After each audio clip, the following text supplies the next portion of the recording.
been called the Oracle of Omaha, the Sage of Nebraska. And from a young age, he knew he would be rich. I could figure out when I was 10, if I had a fairly long life, I was going to end up with a lot of money. He was right. 70 years later, he was the richest man in the world, a tycoon with a rock star aura. I've never known anyone as focused as he is. It's amazing. He wants to be the best he can be at what he's doing. And what he's doing happens to make a lot of money. Warren's very young and energetic. Warren is super interested in the latest things going on, and there's so much that you just absorb from Warren's approach to things. But among all those winning bets, there have also been dramatic brushes with financial disaster.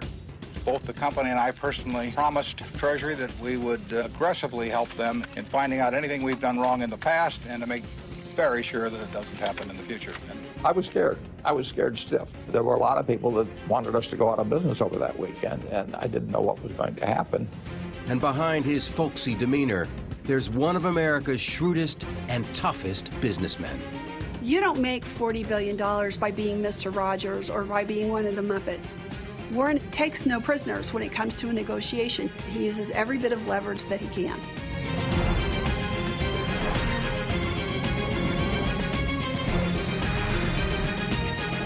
A Category 5 test of our financial literacy. It was a terrifying moment in U.S. financial history. In 2008, some of Wall Street's biggest banks and investment firms were about to fail, threatening to take much of the world's economy down with them. Inside the citadels of money and power, desperate calls for help went out to the same person, as dramatized in this HBO TV movie. We're thinking of reaching out to Warren Buffett. Great. You and Buffett go back, right? Do me a favor and call him.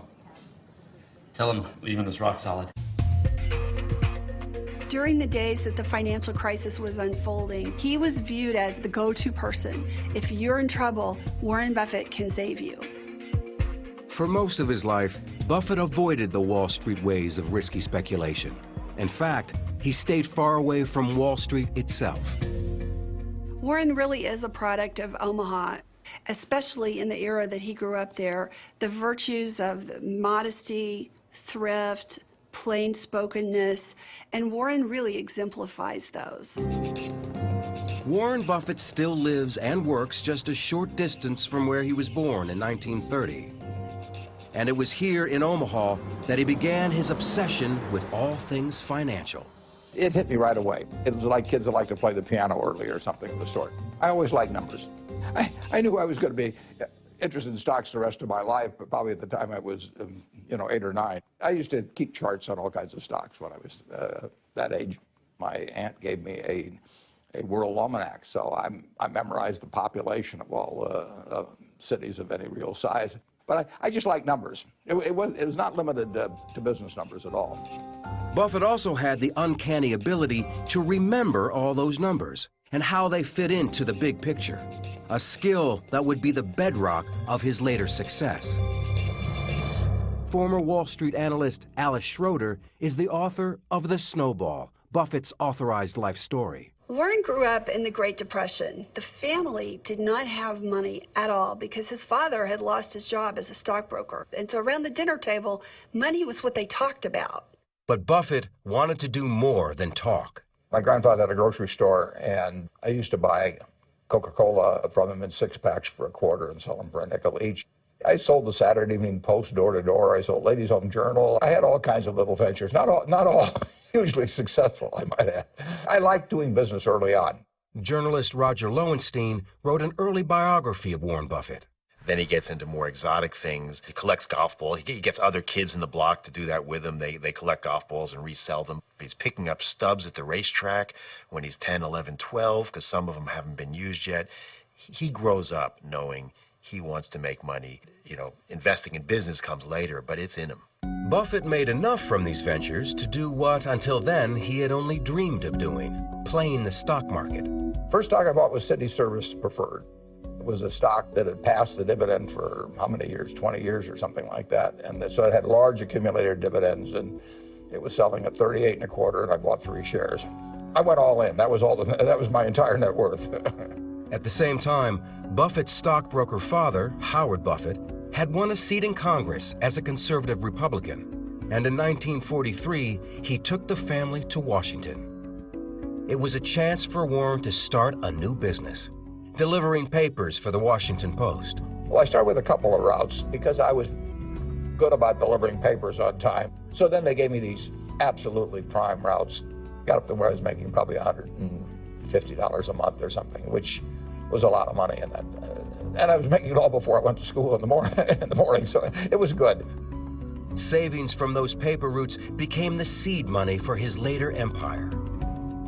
I'd made $9,800, and I made most of that delivering papers. I delivered about 500,000 papers, and I made about a penny a piece. So I made about $5,000 from the delivery of papers.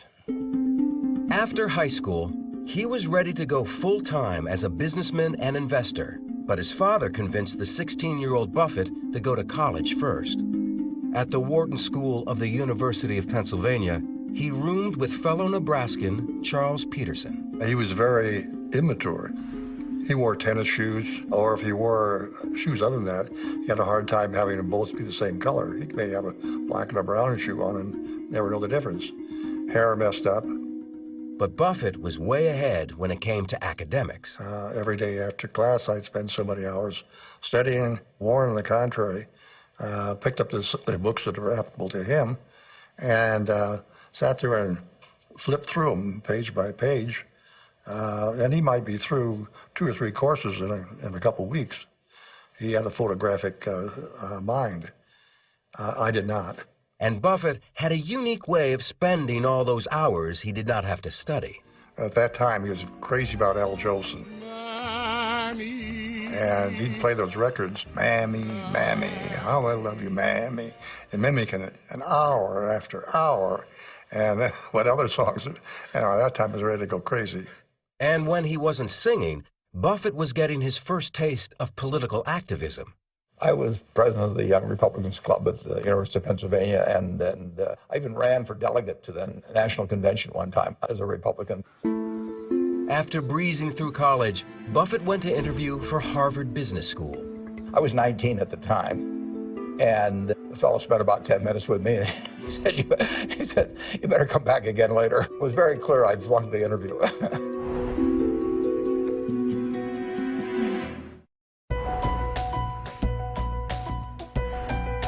After being rejected by Harvard, Buffett set his sights on Columbia's business school, where Wall Street maverick Benjamin Graham was a professor. Graham's investment philosophy was simple, but it defied conventional Wall Street wisdom. Many people take their cues as to what to do from what the market itself is doing. But Graham would tell you that the market is there to serve you, not to inform you.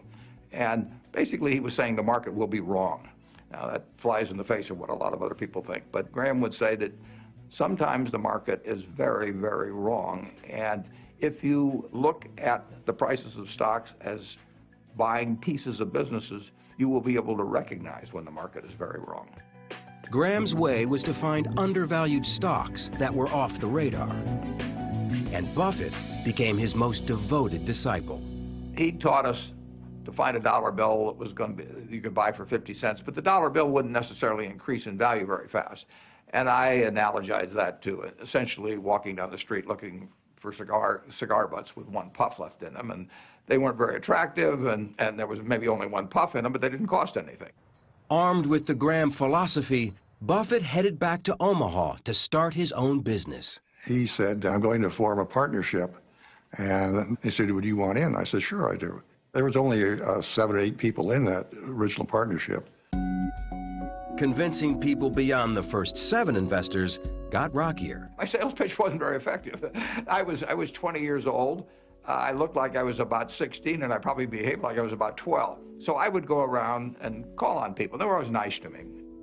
But I would see a Mr. Smith, and I would go through all these facts and figures about why you should buy some stock. And when I got all through, in my head, I would count to 3. I would go 1, 2, 3. And then Mr. Smith would say, what does your dad think? And I would always want to hit him. But it was frustrating. Buffett knew that he had to be a better salesman. So he turned to popular self-help guru Dale Carnegie. Well, I had to be able to communicate with people better, and I mean in groups particularly. I just knew that I couldn't go through life terrified of public speaking, and I'd heard about the Dale Carnegie course. And he applied those lessons when he began dating hometown girl Susan Thompson. I mean, I proposed to my wife during the Dale Carnegie course, so I mean, I got my money's worth right during the course. I had the intellect to succeed, but I did not have the persona. I was not put together as a person until I met her. Buffett was finally ready to put his career in gear. He was picking stocks that others were ignoring, and his stocks kept going up. Little by little, word spread around Omaha that the kid knew what he was doing. He's devouring every annual report, and they stay devoured. He remembers them, and he's got these balance sheets in his mind so that if a stock gets cheap, 3 years later, he remembers what the fundamentals of the company are. This is a buy now. In the first 5 years that Buffett was in business, the Dow rose by 74%, while Buffett's investments had gone up 250%. In 1961, at the age of 30, he reached millionaire status. Friends like Stan Lipsey saw that he was still operating as a one-man band. His study was right off the bedroom in their house. He wasn't even in an office building at that point. And they had 3 kids. And people joke about Warren not knowing his kids, and that's, of course, a great exaggeration. But the fact of the matter, Susie stabilized the family so that Warren could do the studying that he needed. His wealth was growing rapidly, but you couldn't tell that from the way the family lived. Their home, which Buffett still lives in, was bought over 50 years ago for $32,000. His children all went to public schools. Susie Buffett is the eldest of 3 Buffett children. We grew up in a way that I think is probably different than most kids if you've got a dad who has what my dad has. I mean, we didn't get cars when we turned 16. We didn't live any differently, really, than most of the other kids we knew. The biggest change in the Buffett household was that Warren was moving away from the staunch republicanism of his father. Civil rights had the biggest effect on changing my views on politics. Neither party necessarily covered themselves with glory on it, but it was clear to me that a basic change, a really basic change in civil rights was called for, and the Democrats seemed to be much more attuned to that than the Republicans. And Buffett was about to make... Buffett wanted more than just being a stock picker. He wanted to find companies that he could buy a controlling interest in. And he found one 100 miles away in Beatrice, Nebraska. Dempster Mill was a company that was really not doing very well. It was in the windmill business. Windmills now have come back, but it was not a good business to be in 50 years ago. But the stock was selling very cheap, so I started buying stock in that. It was a business that had built up a lot of inventory that it didn't need, and it had a labor force that was too big. So it was a company that just needed to be downsized. And of course, the town that it was in was very small, and it was the main employer. 100 people lost their jobs, and Buffett took the heat. What it taught Warren Buffett was that he did not want to get involved anymore in businesses that had labor problems, where he would have to fire people, where he would have to get involved personally in the management. He wanted somebody else to do that. It became another guiding principle of Buffett's evolving master plan. Buy businesses whose management you trust enough to leave in place. Buffett's next big investment also looked like a potential failure. It was a textile mill called Berkshire Hathaway, whose stock was selling for $7.50 a share. We bought a textile company that was destined eventually to go out of business, just like every other New England textile company did. It was a mistake. Glenn Tung is a managing partner for T2 Partners.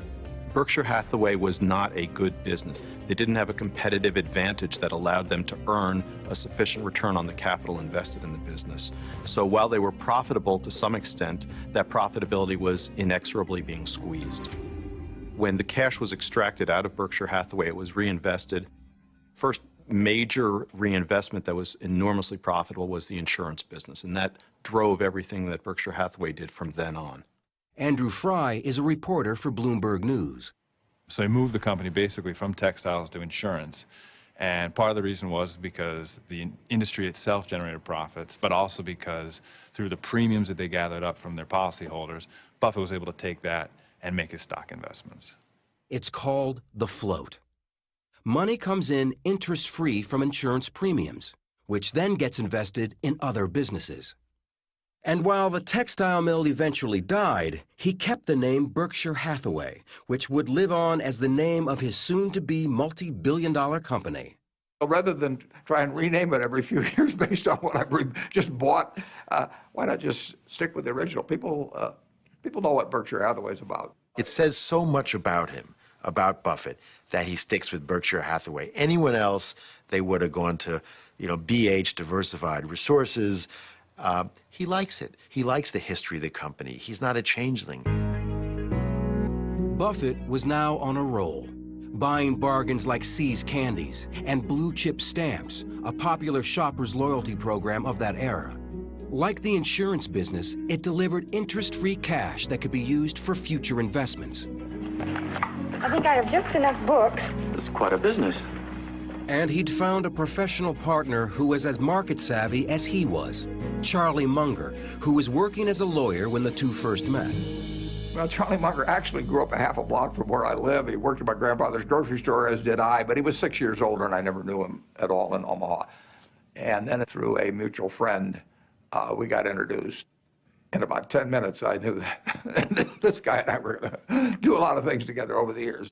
When I met Warren, he immediately started telling me how much better his way of making a living was than mine, and that I was too smart to stay in such a silly business as law practice when I could go into his business of running an investment partnership. And it took me about 2 or 3 years to realize he was right. In the late 1960s, Wall Street was in the midst of an unprecedented boom. Stock prices were soaring as everyone rushed into the stock market. But for Buffett, it was time to get out. I was running a little over $100 million and had a lot of happy partners. And I wrote them a letter and I said, I don't know how to play in this game anymore. The valuations have gotten to where I can't find things. I terminated my partnership in 1969. It seems counterintuitive, but Warren has always quoted Gus Levy, who said, "Be greedy when others are fearful, be fearful when others are greedy." And Warren knew that the party would come to an end and at some point the bubble would burst. Buffett was 40 years old and was worth more than $25 million. But without the partnerships to oversee, he started getting restless, and in 1973 made a fateful decision to buy into a California bank called Wesco. The problem was, Wesco was in the middle of a merger deal with another company. And the next thing you know, the company that was going to buy Wesco complained to the Securities and Exchange Commission that Warren was trying to bust up their merger, which would have been illegal. And so an investigation launched. The SEC went through every nook and cranny of Buffett's businesses, and what they saw alarmed them. Buffett and Munger's investments were a complex spiderweb of ownerships and cross-ownerships. We had drifted in since we had several companies, so the whole thing looked like so much spaghetti that had been done for some evil master purpose. We didn't feel we'd done anything improper, but there were a lot of rules, and the question was whether we'd violated any of them. Stanley Sporkin was director of enforcement at the SEC. Anytime you find that things are so wired that they take a long time to be able to understand them, that types of activity like that raises a suspicion that maybe somebody is doing that to get away with something. What also raised investigators' suspicions was that Munger and Buffett were offering Wesco shareholders a higher price for their stock than they could get on the open market. So we just kept buying until our allotment ran out at 2 or 3 points higher than we had to. Well, that was a very eccentric thing to do, but we thought it was the right way to behave, and the SEC went berserk. You can't manipulate a stock. In other words, you can't take actions for the sole purpose of causing that stock price to increase. And if you do, it violates the law. The accusations stung. The Wesco investigation was really the first time that anyone had ever challenged Warren Buffett's reputation. And he responded to it almost as though a rattlesnake were about to bite him, because it really threatened his career. Trying to head off disaster, Buffett's lawyer made an unorthodox appeal to Stanley Sporkin. And saying, look, Stan, even though this doesn't look good from your standpoint, I want you to take into account the character of the individual. In my view, meaning Rickershauser view, he probably is going to be the #1 person in the financial services industry of all time. The appeal worked. Buffett's company, Blue Chip Stamps, was fined just over $100,000, but no charges were filed against Buffett. So he became even stricter, even more proper in his behavior and in worrying about his reputation. Berkshire Hathaway's stock price hit a new high of $93. Its profits driven mostly by their insurance businesses. Buffett also owned stakes in banks, clothing makers, and candy factories. But there was one business he was passionate about owning. I love newspapers. I mean, I started reading newspapers. You know, my dad would bring them home when I don't know whether I was 6 or 7 or 8, and it was the first thing I'd grab. You know, my sisters would grab them too. We all liked to read. His first newspaper purchase was an Omaha weekly called The Sun. The Sun was a very small business. I mean, it had never made any money at all. Stan Lipsey was the publisher of Sun newspapers. We were a weekly publishing against a daily, so we had to initiate stories, hopefully investigative pieces, and we'd sit there and brainstorm what we could do. At one meeting, Buffett suggested doing a story about Boys Town, a legendary home for orphan boys located just outside Omaha, and made famous by the 1938 movie with Spencer Tracy and Mickey Rooney. 4,000 boys have passed through this city of little men.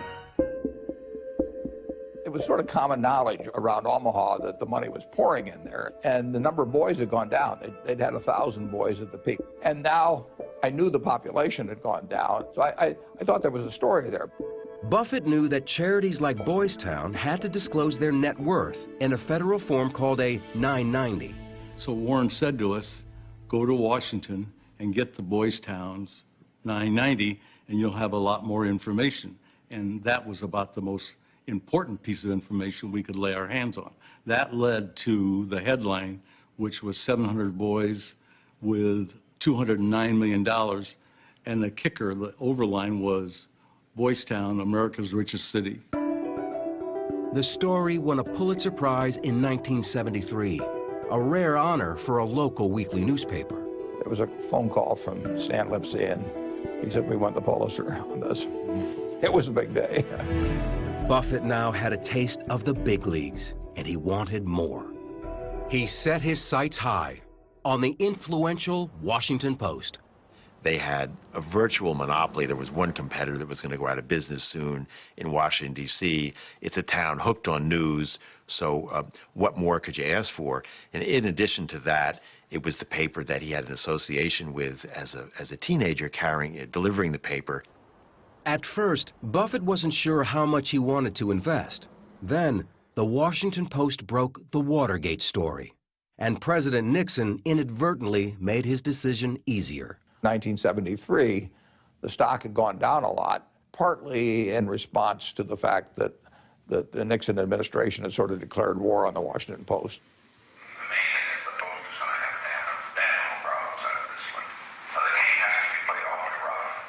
The stock eventually fell, I think, from 38 to like 15 or so, and we bought a lot of stock in a very short period of time. I mean, people were barreling out of the stock, big institutional investors. And the interesting thing is when we were buying that stock at $20 a share, if you'd asked the people who were selling it to us how much the company was actually worth the businesses, they would have said $100 a share. But they sold it anyway. I salute the Nixon administration for stirring up the dust at that time. Buffett's rule had always been to keep his distance from his company's managers and executives. But that was not the case at the Washington Post, where publisher Katharine Graham became his social partner and confidant. What Katharine Graham offers to Warren Buffett is a seat at the larger table. Suddenly, he's at dinners with Henry Kissinger, and suddenly he's not just an investor from Omaha. He's a part of the scene in Washington. He's meeting Ben Bradley, the President of the United States. This was not his world, and Katharine Graham was really his entree into that world. She was in a business that fascinated me. So she would invite me to these various Washington parties, which were interesting. I saw parts of the world that I wouldn't have seen otherwise if we hadn't become friends. But as Buffett's social circle widened, his wife Susie was feeling increasingly isolated back home and made a bold decision, unusual for a Midwestern housewife of that era. She was not divorcing Warren, but she left Omaha for San Francisco to pursue a new life and a new career as a singer. I get why she moved. My dad was getting more famous, and my mother was so not the Mrs. Warren Buffett type at all. You are in a fishbowl, and everybody wants stuff from you, and it's not so much fun, really. Their relationship never changed at all. They were completely in love with each other. They talked 5, 6, 7, 8 times a day. They traveled together. She just couldn't live here. To make sure that Warren was taken care of in her absence, Susie turned to her friend, Astrid Menks. Susie knew what a solid, warm person Astrid was. And she sort of asked Astrid to look out for Warren. And that's how they got to know each other. Within a few months, Astrid moved in. It's very unorthodox. A lot of people, I'm sure, talked about it and had all kinds of lovely things to say about how weird it was. But I also think, you know what? It's nobody's business what goes on in somebody else's relationship. It worked for the three of them. It worked. Buffett was adjusting to his new domestic arrangements, and his success as an investor in the Post sparked a desire for full ownership of a daily metropolitan paper. He looked at a number of them. The Buffalo Evening News, that was called then, became available. At $33 million, it was Buffett's largest investment yet. The Evening News was one of 2 Buffalo dailies. Unlike the competition, it didn't have a Sunday edition. The competition, Courier Express, had a morning paper that was sort of flimsy, but they had Sunday, which was a hell of a paper, and Warren and I both knew that Sunday was only going to get stronger and that you had to have a Sunday paper. I knew that we faced extinction unless we got into the Sunday newspaper business, and so I did that within, 6 or 8 months after we bought the paper, and at that point all hell broke loose. All hell broke loose when Buffett's competition, the Courier Express, took him to court on an antitrust charge. Daniel Mason was a lawyer representing that paper. It was very hard, we said, to justify a $33 million purchase price based upon the revenues that the News had, unless the News wound up being a monopoly newspaper. A federal judge put a halt to Buffett's Sunday strategy, and advertisers began deserting his paper. He's losing money hand over fist. It almost becomes, just a huge sinkhole. But Buffett didn't back down. We knew that it was not going to be a long-term position to expect 2 papers to survive in Buffalo. Eventually, one of those papers was going to lose out, and the other paper was going to be a hell of a success because their financials would change. The fight went on for months until the judge's order was overturned. Buffett's competition soon went out of business, and Buffett's paper went on to become hugely profitable. You don't make $40 billion by being Mr. Rogers or by being one of the Muppets. Warren takes no prisoners. He uses every bit. Berkshire Hathaway stock was $2,000 a share. Buffett was now a billionaire. That same year, he made history yet again when he helped finance Capital City's takeover of the American Broadcasting Company. It was the biggest media deal ever, and one that also led to guest appearances on ABC soap operas. Warren, are you thinking of buying out a cosmetics company? Oh, Erica, I'd never dream of going in competition with you. Oh, well, that's a relief. But home was still Omaha, and Buffett saw himself standing apart from the high-flying ways of Wall Street. He was famous for sayings like, if you want to make a lot of money, hold your nose and go to Wall Street. And he had a sign in his office that said that Wall Street was about bulls, bears, and bum steers. But in 1987, Buffett decided to invest $700 million in what was then the nation's largest investment house, the powerful Salomon Brothers. So when he invested in Salomon, which was the classic quintessential Wall Street firm, people said, what is Warren doing? But what always happens with him is if the chance to make money is big enough, some of these concepts sort of get put by the wayside. But a few years after Buffett's initial investment, Salomon got into big trouble. It turned sour when I got a call in August of, I guess, 1991. They sort of hinted to me about the problems that were coming. A trader named Mosier had done some very bad things in the U.S. government bond market. Those bad things included illegal moves by that Salomon trader to corner the bond market by using unauthorized accounts to increase Salomon's share and force out their competitors. Deryck Maughan was a vice chairman at Salomon Brothers. Though he had no involvement in the scandal, he was appalled at what was happening. To me, it was clear that we'd broken the law. We'd interfered with the workings of a critical market, and that the Treasury and the Fed would be less than amused. But the worst was yet to come. Salomon executives found out about the deception, but delayed in reporting it to the authorities. That understandably infuriated the U.S. government, the Federal Reserve, the U.S. Treasury, everybody, when it was found out that they hadn't promptly acted. As CEO of Salomon Brothers, John Guttfreund was taking the blame for the mess. I remember it vividly. When you make the front page in the right-hand column of the New York Times and you picture whether you're a fool, which I probably was, my disrepute became national. Should have been one of the worst days of my life, and probably was. I told Tom Strauss and John Meriwether that we had to go. Talk on Wall Street that Salomon's top officials were offering to resign to prevent the firm's possible debarment as a primary dealer in Treasury securities. The CEO had departed the scene in the company of his lawyers. We were effectively decapitated. In the meantime, this highly leveraged institution is floating in free space. Guttfreund made one last desperate attempt to salvage the company with the only solution he had left: a phone call to Omaha, Nebraska. And he says to Buffett, I'm going to have to resign. We need you to come in and be the CEO. Guttfreund needed someone who both had the confidence of the government and in some larger way the confidence of America to say, yes, this is the Wall Street guy we trust. And literally there was only one person in America who could fit that description, and that was Warren Buffett. And I wasn't involved in the thing so that I was not tainted. The hope was that I would be credible with all the people that were mad at us. There were a lot of them. When Buffett arrived in New York, the company was in a state of panic. There's no future and there's no present for an indicted financial firm. The firm would have folded. I was very clear, and I advised Warren of what the consequences would be, which not only that the firm would fail rapidly, but that there would be significant systemic impacts on other institutions. Buffett was now helming a company about to go down in disgrace. Warren used to say that it takes a lifetime to build a reputation and 5 minutes to lose it. And he was afraid that Salomon could be that 5 minutes for him. It was August 18th, 1991. Treasury Secretary Nicholas Brady had ruled that Salomon was out of the bond business.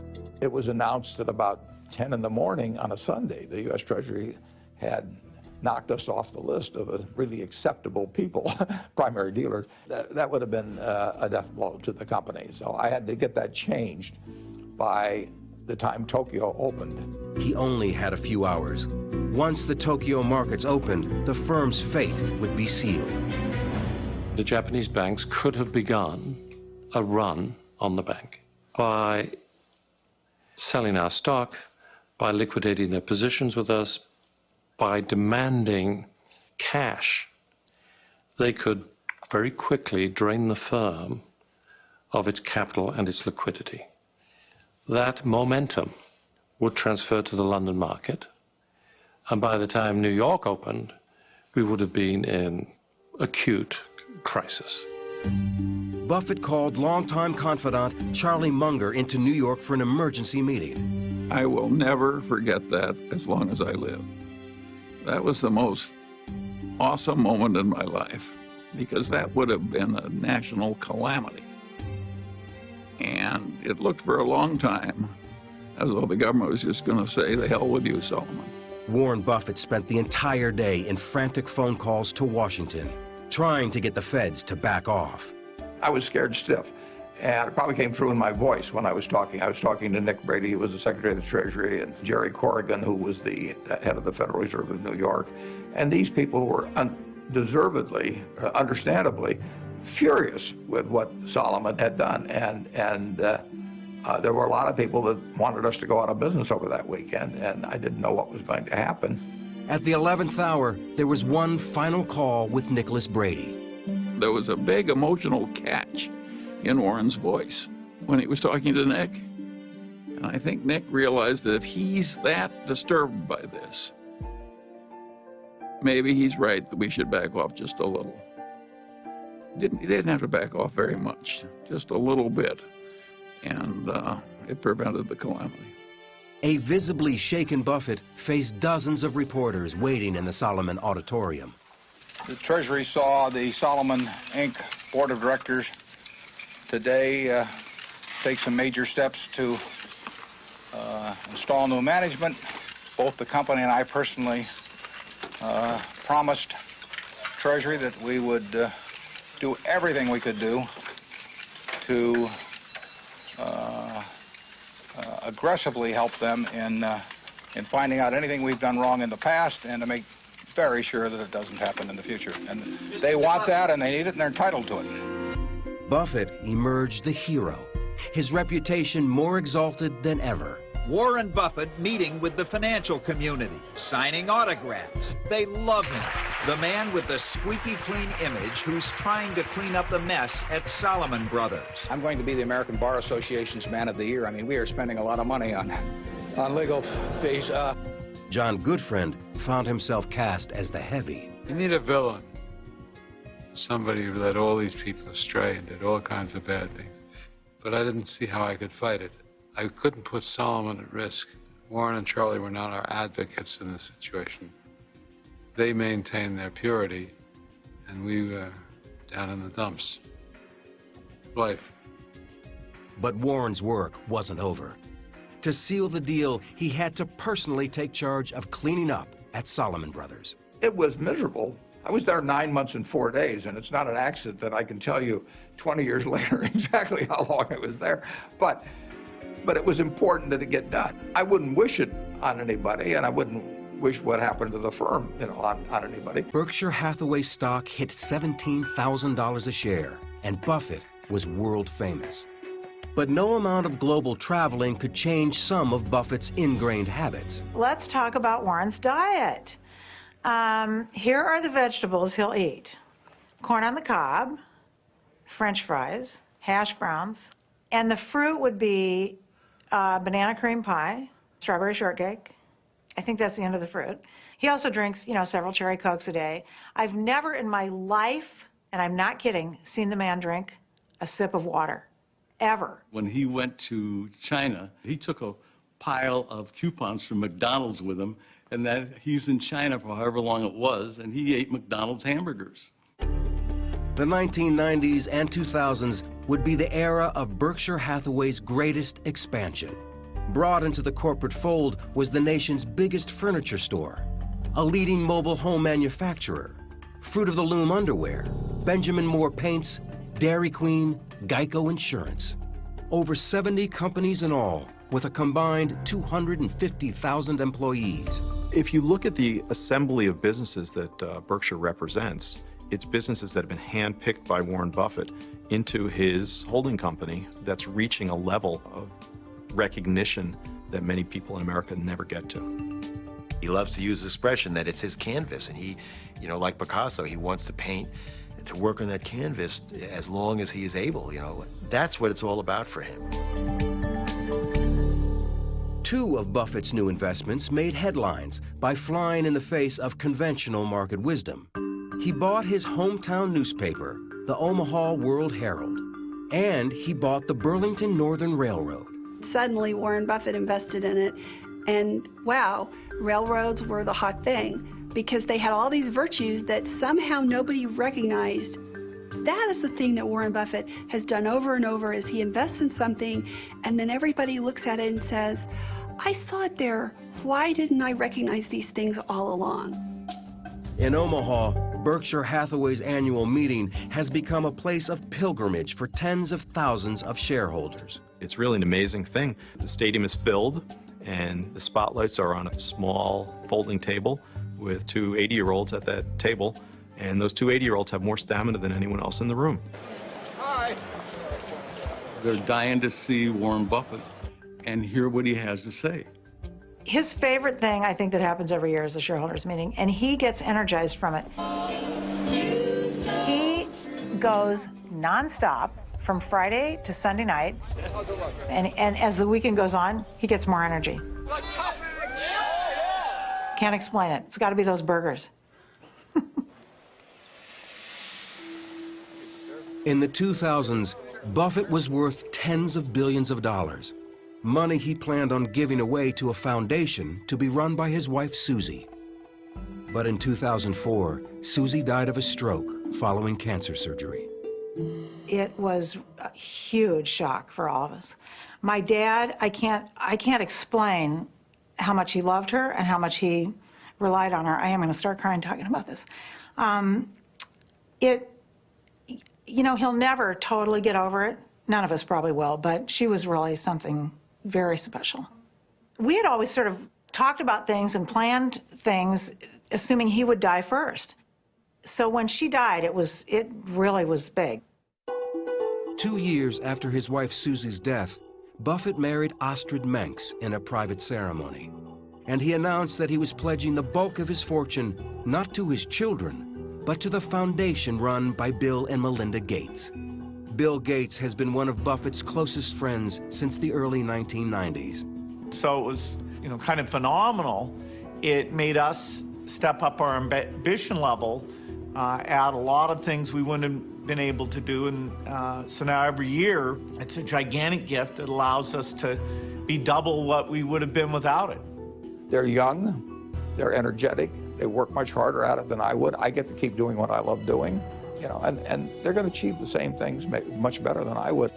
It's a perfect solution for me to get somebody else to do the work. I've always been good at that. But as his 80th birthday approached, an international crisis would open yet another new chapter in Buffett's life. Absolutely stunning morning on Wall Street. Lehman Brothers. Hathaway stock hit an all-time high of $150,000. And people call this work. But the next year, the entire U.S. economy was in crisis mode. The Dow closed Monday's session down more than 500 points, with many of its financial institutions collapsing under mountains of debt.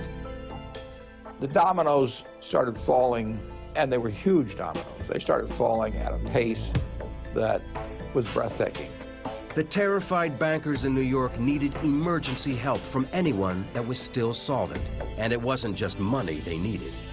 Warren Buffett is one enormous good housekeeping seal of approval. And if he's putting money into a situation, they're going to assume that he's intelligent enough to be making that investment because he thinks he's going to generate a satisfactory return off of it. And that will calm people's fears when fear is at its highest.